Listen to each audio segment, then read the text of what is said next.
एक मिनट हटिए ना, एक मिनट आप हट जाइए। सर आजमगढ़ से आए हम।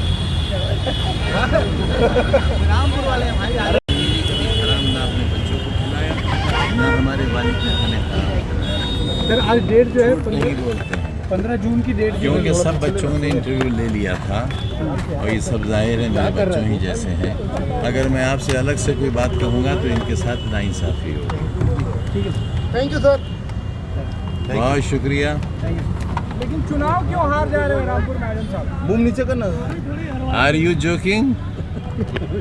मेरे से मजाक करते हो इतने छोटे होकर, थोड़ा पीछे लेना, यानी उम्र के छोटे होकर। Are you joking? कैमरे के एलसीडी में जा रहा है। चुनाव को लेकर आपका कोई सवाल है क्या? जिस तरह से सो एक ऊपर से आ रहा तेरा। कुछ भी नहीं है, सवाल करने की इजाज़त ही नहीं है। वही जालिम वही मुंसिफ। ठीक है सर, थैंक यू सर। जीते रहो बेटा। Thank you sir.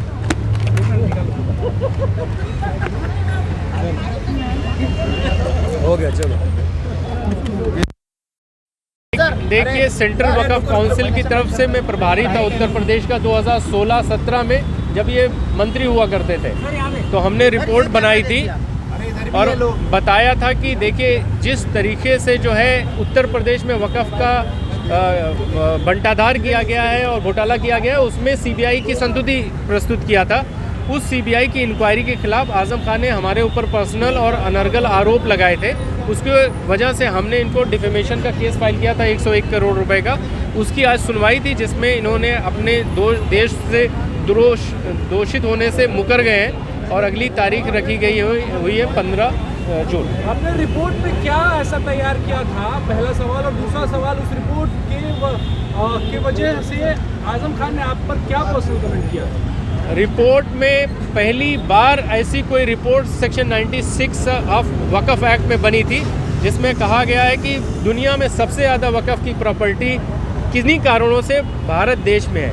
और इन संपत्तियों का होने के बावजूद 7 लाख एकड़ ज़मीन होने के बावजूद अगर कोई तबका पिछड़ा हुआ है तो ये वक्फ बोर्डों का, स्टेट के वक्फ बोर्डों का इसमें शामिल होना है।